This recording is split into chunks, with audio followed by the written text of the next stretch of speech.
सभी प्रेक्षक मित्रों को मेरा खूब खूब आत्मवंदन। प्रातस्मरणीय भगवान आदि शंकराचार्य जी को भी आत्मवंदन और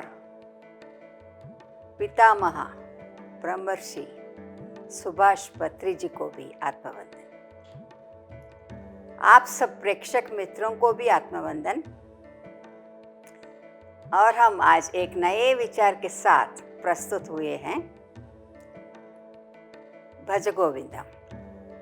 तो भज गोविंदम ऐसा एक ग्रंथ है जो हमें एक एक श्लोक के साथ एक एक थप्पड़ मारकर हमें समझाने की कोशिश करती है। आदि शंकराचार्य जी हमें बताने की कोशिश करते हैं कि हम किस तरह इस मायावी दुनिया में फंस चुके हैं, हमें कैसे इससे मुक्त होना है, हमें क्या करना चाहिए, हमारी साधना मार्ग क्या होना चाहिए, वो सब हम धीरे धीरे बताकर और इस संसार की असारता को खूब हमें समझाया है। तो इसी बात को लेकर एक और नए विचार के साथ हम आज विमर्श करेंगे। गेयं गीता नाम सहस्रम देयं श्रीपति रूपमजस्रम नेयं सज्जन संगे चित्तम देयं दीनजनाय च वित्तं भज गोविंदं भज गोविंदं गोविंदं भज मूढ़मते। कहते हैं शंकराचार्य, गेयम गीता नाम सहस्रम।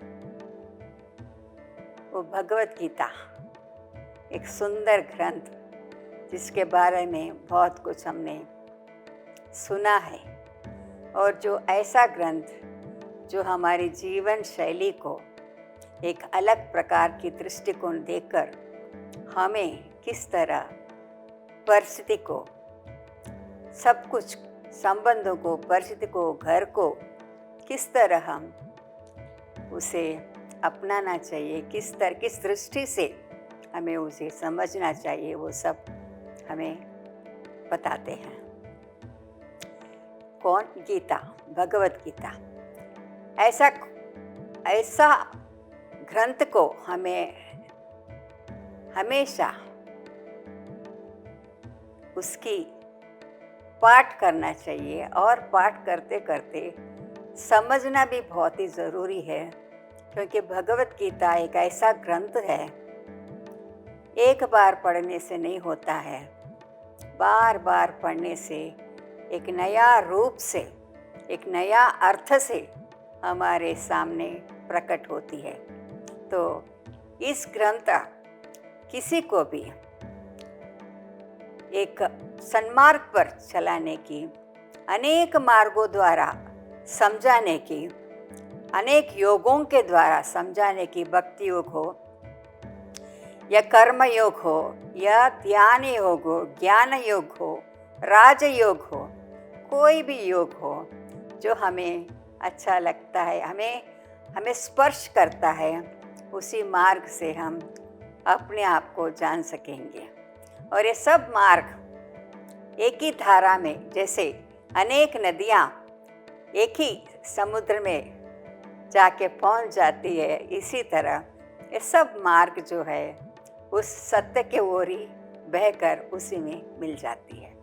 तो ऐसा भगवत गीता को हम नित्य उसकी अध्ययन करना चाहिए, अभ्यास करना चाहिए। अभ्यास करते करते ही हमें एक वैराग्य की प्राप्ति होती है। अभ्यासेन तु कौन्तेय वैराग्येण च गृह्यते। गीता जी ने कहा कि जैसे जैसे हम अभ्यास करते हैं तो वैराग यानी ये नहीं कि हम संसार को छोड़ना चाहिए, लेकिन संसार में रहकर भी उस वैराग्य की भाव हमें हमारे मन में आना चाहिए। वैराग्य भाव यानी आसक्ति जो हम जुड़े हुए हैं इस संसार से, उस आसक्ति को छोड़कर हमें उस प्रभु के ओर हमारी दृष्टिकोण, हमारी ओर, अगर हम कहें तो हमारी ओर दृष्टिकोण जाना, सत्य की ओर दृष्टिकोण जाना चाहिए। तो इस तरह की भाव भगवत गीता हमें समझाती है। और जो संघर्ष नित्य हम परिस्थितियों में रहकर, संसार के में रहकर नित्य हम संघर्षों से जूझते रहते हैं, हमें पता नहीं लगता कि हमें क्या करना चाहिए।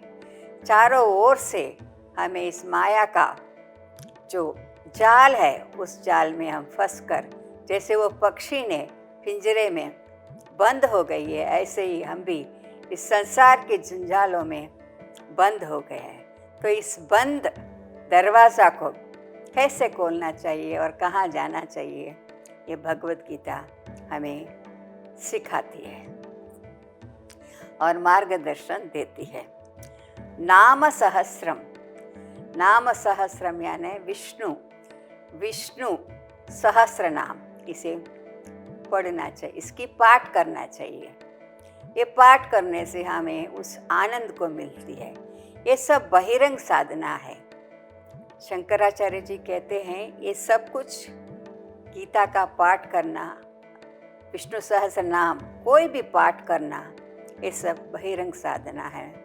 तो ये बहिरंग साधना से, मार्ग से हम भीतर उतरकर अंतरंग साधना यानी ध्यान के द्वारा हम अंतरंग साधना की तरफ जाना चाहिए। तभी हमें जो कुछ भी हमने पढ़ा है, जो कुछ भी पाठ किया है, जो कुछ भी हम समझा है, उस ध्यान के द्वारा भीतर उतरकर वो अंतरंग साधना में खोने से हमें वो साक्षी की, वो चैतन्य की, वो सत्य की हमें सत्य उद्घाटन होती है ध्यान के द्वारा। श्वासोश्वास ध्यान, इसीलिए पत्री जी कहते हैं आनापानसति, जो श्वास भीतर जा रही है बाहर आ रही है, क्योंकि श्वास तो हमारे साथ नित्य रहती है, जन्म से मरण तक हमें श्वास हमारे मित्र है। तो इस मित्र को खास मित्र बनाएंगे और इस ध्यान के द्वारा उस सत्य को जानेंगे।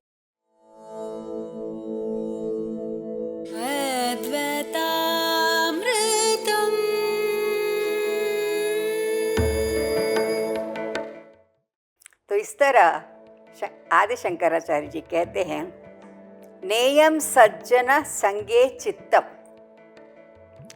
सज्जन की संग करना। सज्जन कौन है, किसे हम सज्जन कहते हैं? सज्जन वही है जो अपना जीवन को एक मधुर मार्ग पर, एक श्रेय मार्ग पर, उन्हें इस जन्म का अर्थ समझकर, इस जन्म हमें किस लिए मिला है, इस जन्म को समझकर ऐसा उस तरफ उनकी जो यात्रा होती है, वही सज्जन है।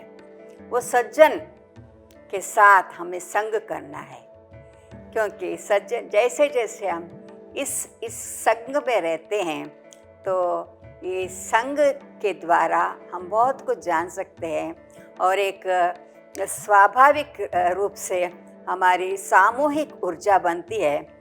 ये ऊर्जा बनने से हमें भी बहुत कुछ लाभ होता है। इसीलिए सज्जन सांगत्य करना चाहिए।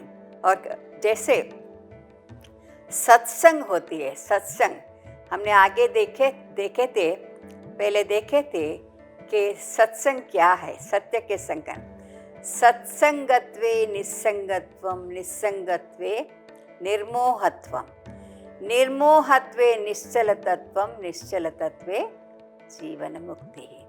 देखिए कितना सुंदर श्लोक में समझाया आदि शंकराचार्य जी, किस तरह सत्संग से लेकर जीवन मुक्ति तक हमारी यात्रा होनी चाहिए। तो कहते हैं कि हमारा चित्त को इस सत्संग रूपी गंगा से नहलाना चाहिए।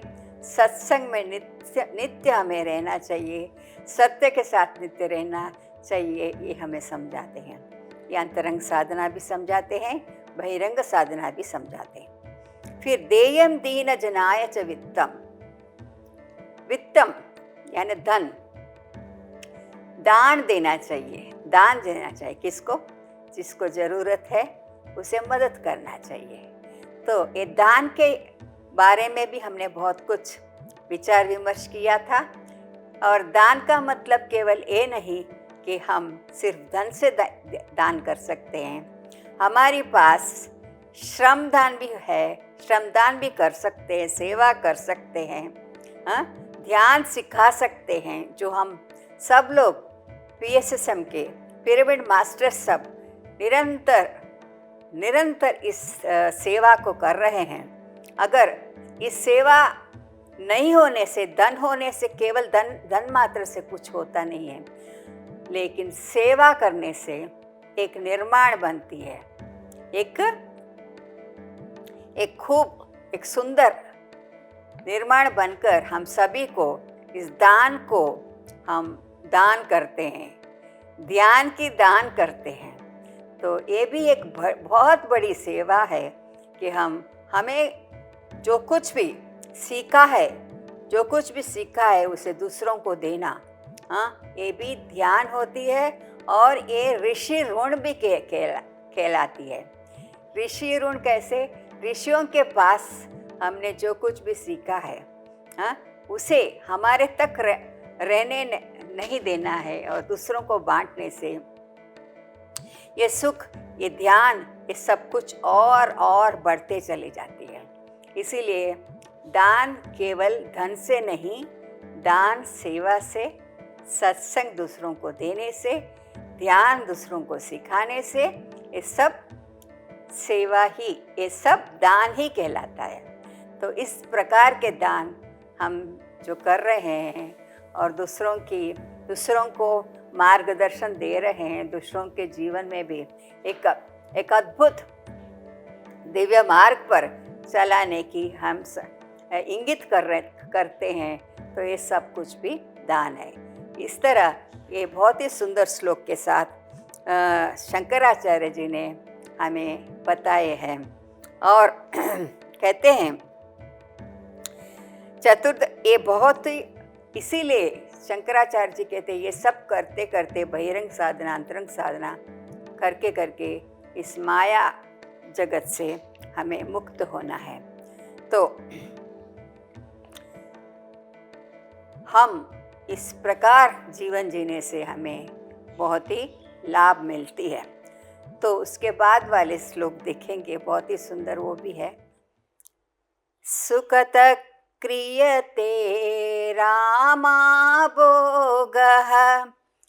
पश्चाद्वन्त शरीरे रोगः यद्यपि लोके मरणं शरणं तदपि न मुञ्चति पापाचरणं भज गोविन्दं भज गोविन्दं गोविन्दं भज मूढ़मते। बहुत ही सुंदर श्लोक, एकदम एक सत्य, जीवन की ये सत्यता हमें शंकराचार्य जी बता रहे हैं। अंतिम श्लोकों में जो कुछ भी हम अभी तक पढ़े हैं उसी को दोहराते शंकराचार्य फिर से हमें याद कराते कि हमने क्या अभी तक सुना है, क्या हमारे जीवन में करना है, कैसे हमें उस चैतन्य को, उस अपने आप को पहचानना है। क्योंकि शरीर जो है ये निरंतर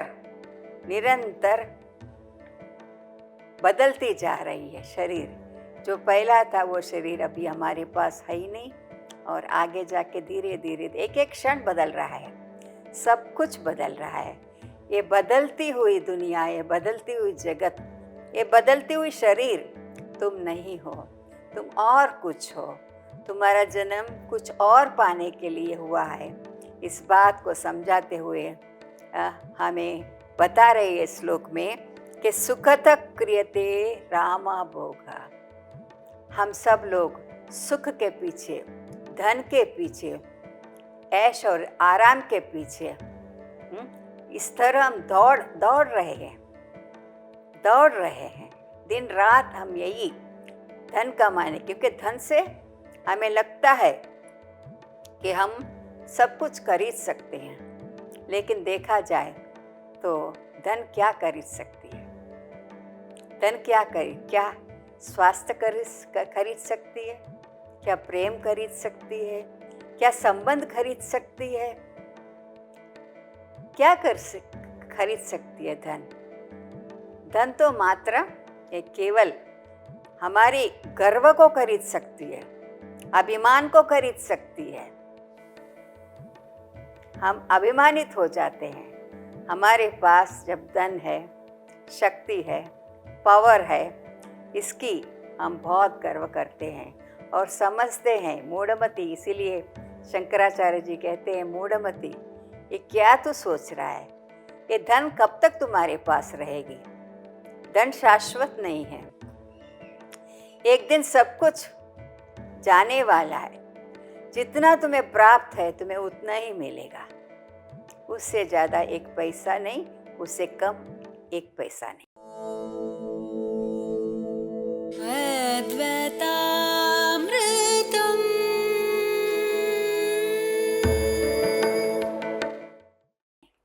तो ऐसे अंधी दौड़ करते करते तुम जीवन को नष्ट कर रहे हो, समय की बर्बादी कर रहे हो। तुम जितना जल्दी इस बात को जान ले तो उतना ही शीघ्र तुम इस ओर जाओगे जहाँ तुम्हें शाश्वत सुख मिलेगी। ये परिवर्तनशील जगत, ये वस्तु चीज़ों में कोई सुख नहीं है, लेकिन तुम्हें लगता है जैसे दूर से देखा हुआ पानी को हम समझते हैं पानी जैसा लगता है, तो उसे पानी प्यास बुझाने के लिए उस पानी के पास जाते हैं, मिराज बोलते हैं ना, तो पानी के पास चले जाते हैं दौड़ दौड़ के, लेकिन वहाँ पे पानी नहीं है। वो चमक जो देखकर हमें लगता है कि वो पानी है। जैसे दरिया किनारे हम सीप को देखते हैं, सीप पड़ा हुआ रहता है, वो चांदी जैसे चमकता है, दूर से सूर्य की किरण पड़ के वो चांदी जैसे चमकता है। तो चांदी को लेने के लिए हम दौड़ते हैं, फिर देखें तो वो चांदी नहीं है। ऐसे ही हर एक चीज़ में हम उस संतोष को, उस सुख को देखते हैं और उसके पीछे भागते हैं, लेकिन पास में जाओ, चिंतन करोगे तो हमें पता लगता है कि ये सुख यहाँ पे नहीं है। सुख मेरे मन में थी, मन भरता नहीं है। ऐसा सुख के कारण मन नहीं भरता, क्योंकि ये जो सुख है क्षणिक सुख है, इसके पीछे दौड़ने से कुछ नहीं मिलता। तो हमें समझना चाहिए क्या हमें करना चाहिए। तो देखते हैं, एक व्यक्ति सागर के पास से, समुद्र के किनारे से जा रहा था और फिर देख रहा था कि बहुत ही सुंदर मणि वहाँ रेती पर चमक रहा है। तो वह पानी में चमक रहा है। तो ये दौड़ के गया और वो मणि को उठाने के लिए, क्योंकि वो बहुत कीमती मणि ऐसा लग रहा था। तो जैसे ही वो पास में गया तो मणि वहाँ नहीं थी। फिर से पकड़ने की कोशिश की, लेकिन मणि प्राप्त नहीं हुई, उधर मणि नहीं मिलती। तो उसे अचंभा लगता है, ये क्या हो रहा है मेरे साथ? ये मणि को मैं देख रहा हूँ, लेकिन मुझे प्राप्त क्यों नहीं हो रहा है? तो इतने में एक संत आके पूछा, तुम क्या कर रहे हो?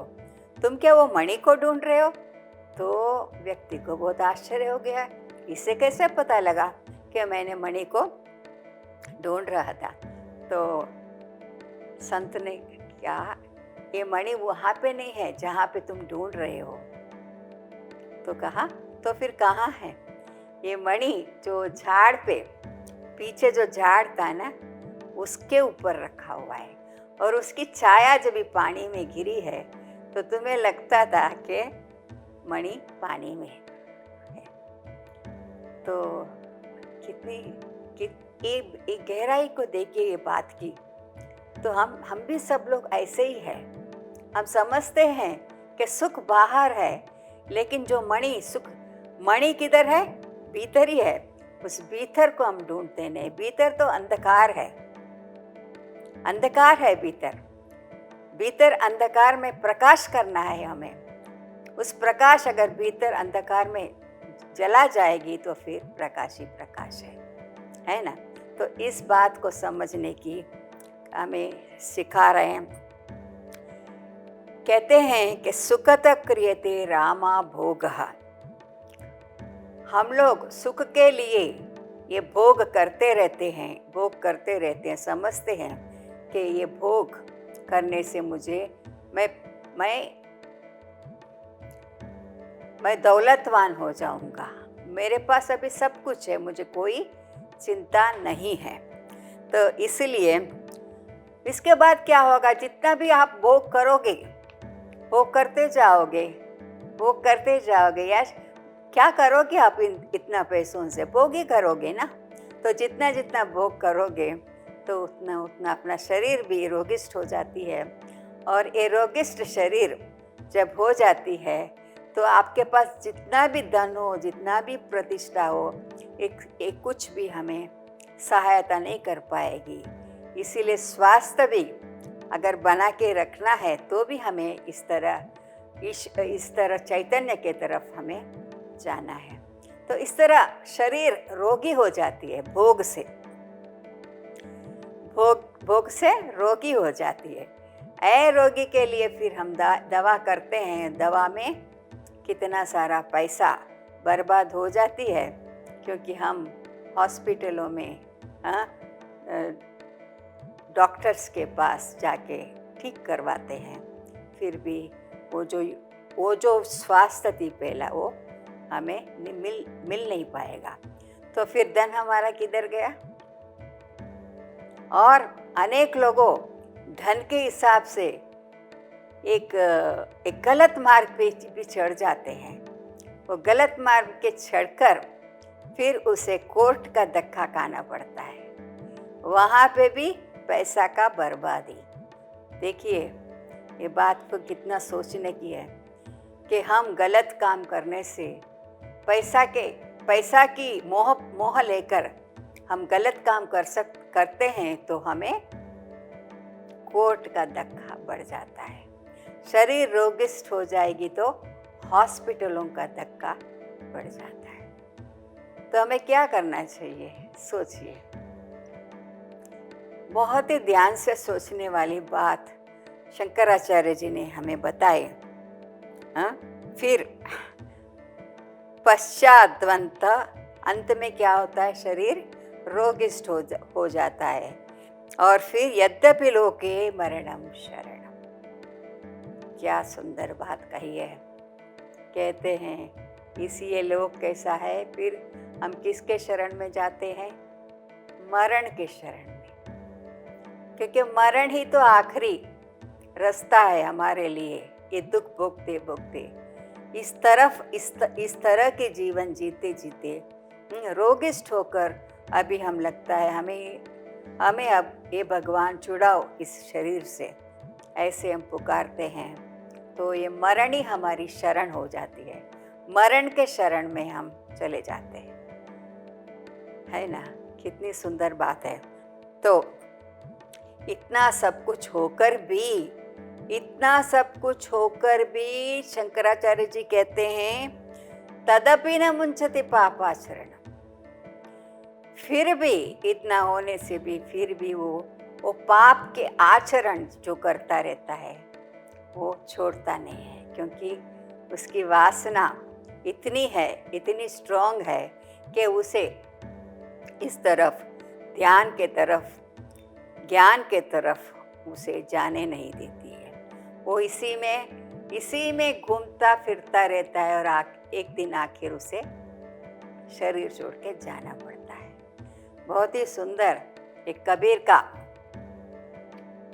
क्योंकि शरीर कैसा है हमारा, जातस्य ही ध्रुवो मृत्यु, जातस्य ही ध्रुवो मृत्युः, मृत्युर्ध्रुवं जन्म मृतस्य च, तस्मात् परिहार्यर्थे नत्वं शोचितुम् अर्हसि। गीता में कहते हैं ये जो शरीर हमें मिला है, जन्मता है और नष्ट हो जाता है, जन्मता है और मरता है, जन्मता है और मरता है। तो ऐसे शरीर के लिए तुम चिंता क्यों करते हो? इस बहुत ही सुंदर श्लोक के साथ हम इसी को यहाँ छोड़ के फिर अगले एपिसोड में आगे बढ़ाएंगे। तब तक के लिए पीएमसी चैनल के सारे प्रेक्षक मित्रों को मेरा धन्यवाद धन्यवाद धन्यवाद। फिर से मिलेंगे नेक्स्ट एपिसोड में एक नए विचार के साथ। तब तक देखते रहिए पीएमसी चैनल।